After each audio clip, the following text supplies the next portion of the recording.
it's amazing how they get on these shows and they want to question everything.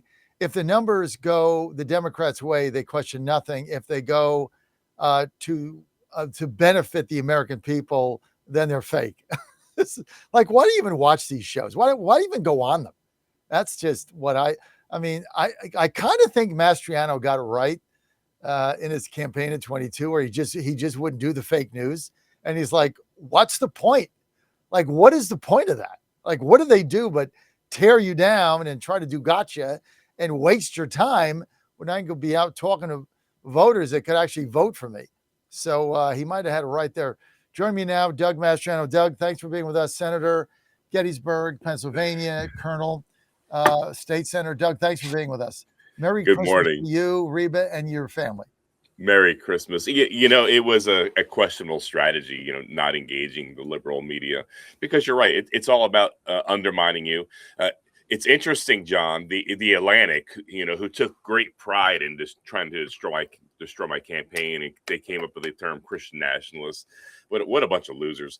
But it's interesting because a couple weeks ago, they finally did an article on Josh Shapiro, which they should have done in 2022 when he was running for governor. And there was an interesting quip in there by the writer, John. He goes, it's interesting to say that Josh Shapiro has been in politics for 20 years and we know little about him. I'm like, you idiots. That's because of you not vetting your own candidates. You go after conservatives, new guys, retire from the army, joins politics, but you give your guys a free pass. I'm sick and tired of it. I have a low threshold for stupidity, and that's why I didn't engage in the left-wing media during that gubernatorial campaign. All right, let's talk about a couple of things, Doug. Have you made a decision yet? Are you getting closer to whether or not you're running for governor of Pennsylvania? Yeah, we're getting closer. Decision has to be made in January, because in February you have the petition drive to get on the ballot. You have to, collect several thousand signatures. Not easy to do. So Rebby and I are getting closer, and you'll be among the first to know.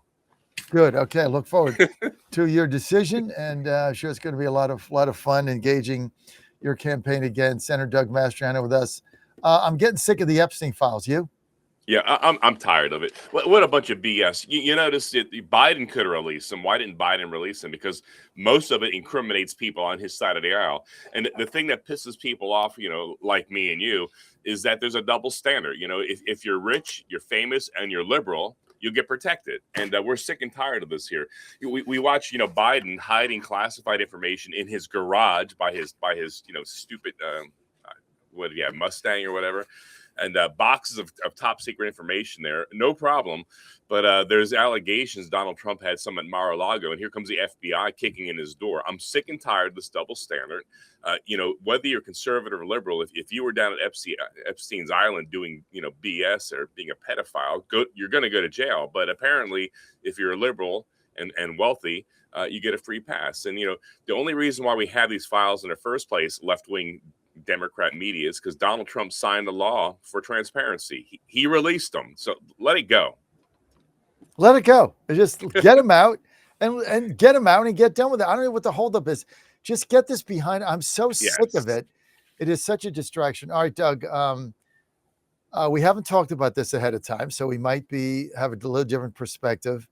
I was very dismayed by what went on at Turning Point USA at Amerifest. I didn't go. It's not my thing. I don't really fit that crowd. But having said that, I thought it was a mess. I really did. I thought that the whole Shapiro, Bannon, Megyn Kelly, Tucker Carlson, impugning each other, fighting with each other. Then you get a lot of podcasters up there, this show, that show. They're getting in on the act.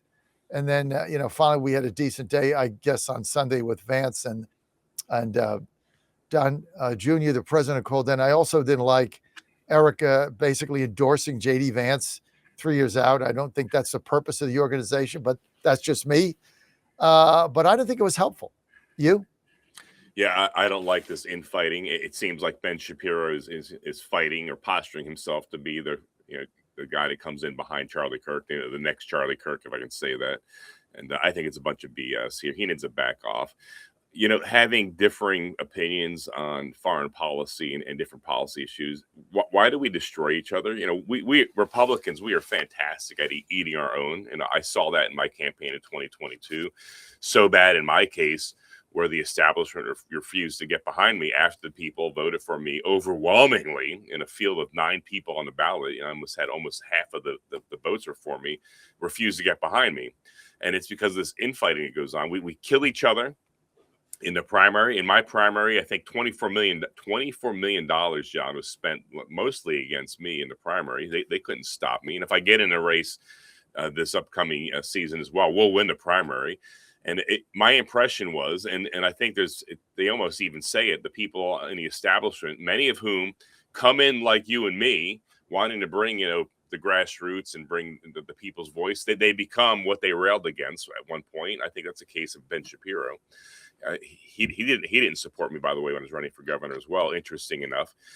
But then after you have the people vote, they don't line up behind us. Meanwhile, on the Democrat side, they stand together. I admire how loyal the Democrats are generally, not in all cases. Like with Fetterman, we see there's a breaking there, but how they stick together here in the end more than we do. If we want to win Pennsylvania, if we want to win a presidency after Donald Trump here, we have to get our crap together here and stay united. Well, I just thought the vitriol, the name calling, I think it was Shapiro called them, name people and called them fraudsters and what did I say, fraudsters and grifters. And then, obviously they had to retaliate. I just thought that was counterproductive. It is. And then, I get the whole influencer thing. Like I get where the movement's going. We've now got these podcasters and influencers that want to take want to basically be the voice of the movement. They have a right to do that. I just thought they lost the mission. Yeah.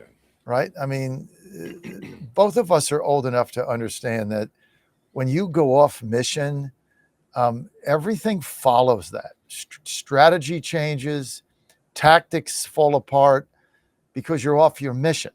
Yeah. And I thought their mission was clear and noble under Charlie. And now it's turned into something else. I don't know, a clearinghouse for everybody that's disgruntled about something. I mean, I'm not happy with Mark Levin's constant vitriol that he sends out on his social media. I mean, these are all people that are on our side. We might not agree on foreign policy. We might not agree on certain things, but the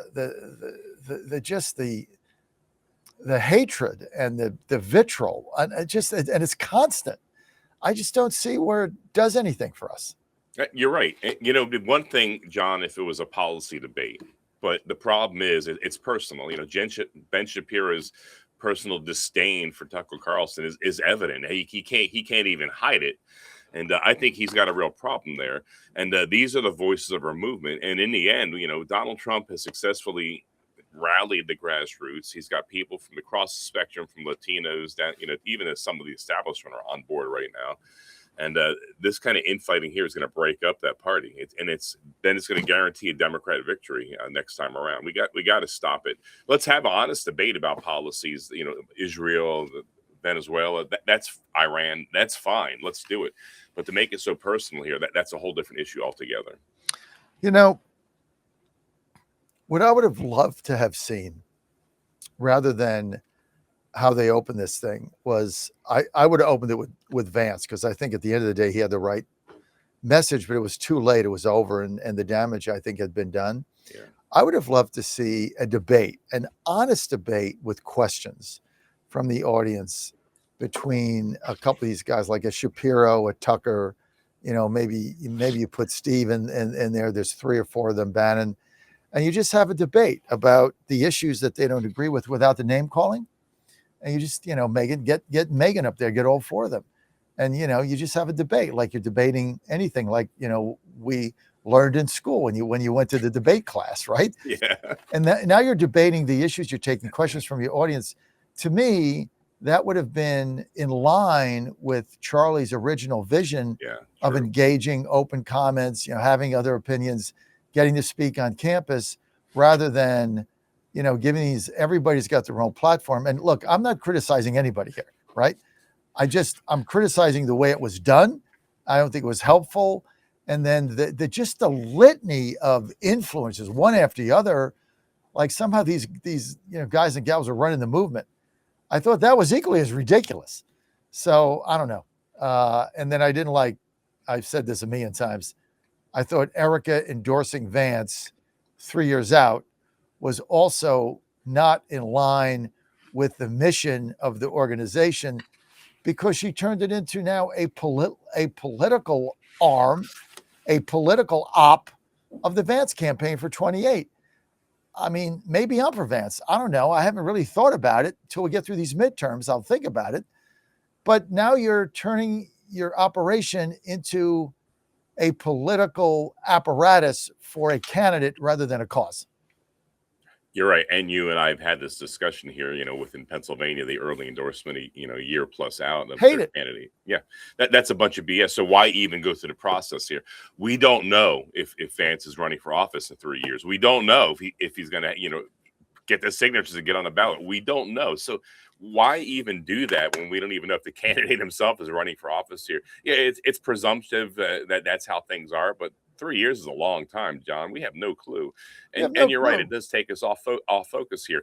Her focus should have been the midterms, which usually the party in power loses big time. In midterms, it should be focused on retaining Congress, retaining the Senate, and instead we got lost in this wilderness here of speculating who's going to be president in 3 years.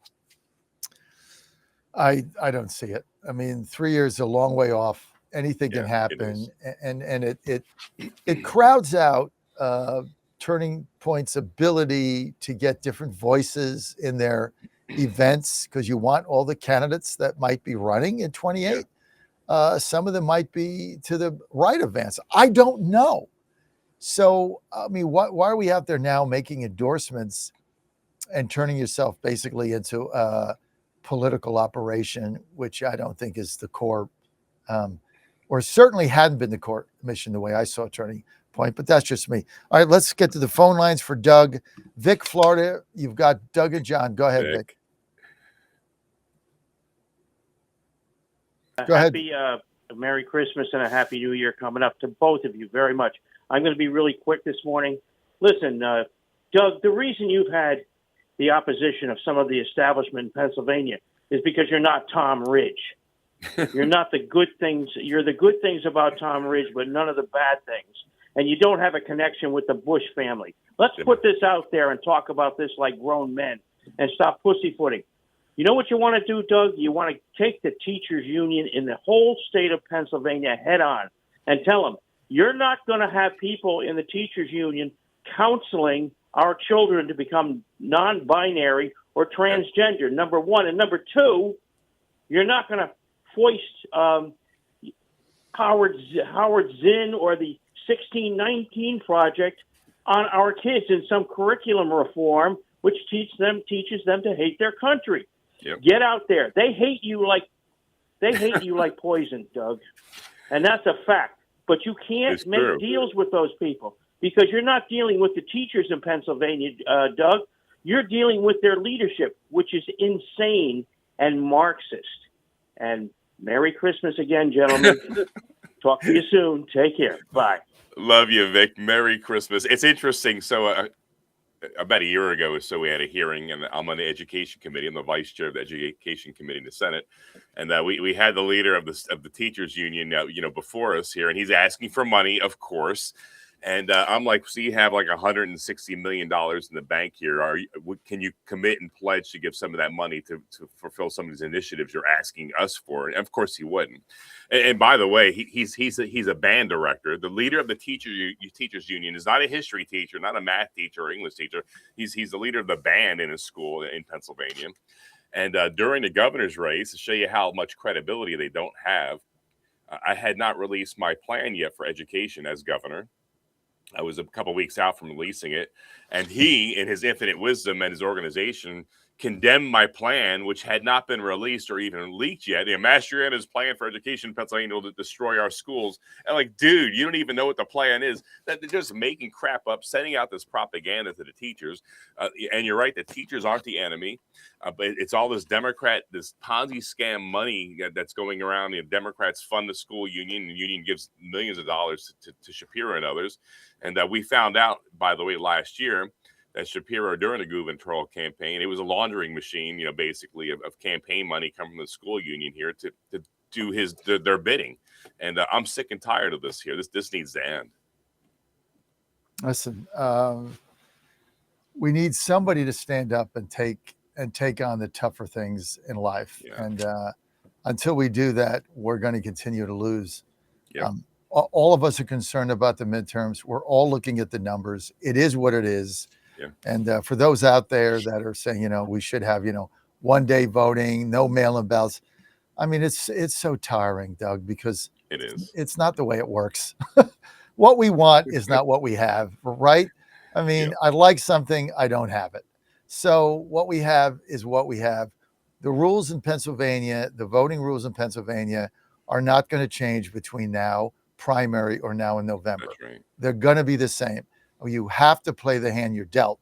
And, I am very concerned about the lack of early voting, operational ground game the Republicans have demonstrated in these specials. And, Doug, when they sit there and they tell you this, well, it's a special. And Democrats are better at that than we are. And they're more motivated. And they got more of this and they got more of that. And this is not really the way it's going to be in the fall. And this is not a general. And I mean, those excuses give me more concern because you're not even dealing with the reality you have at hand, which is that you have no operational wherewithal to deal in competing with the Democrats on earlier mail-in voting. You were 2 years behind. Now you're 5. Yep. Now you're 5 years behind. Yeah. And you made a little progress. And then you saw what happened in your special. Where was that? What part of Pennsylvania? Lancaster. You saw, it was the first sign, right? Yep. It was the first sign. We got, for Trump early voting and mail-in, we were at 38.6%. In that special, you were at 20%. You lost.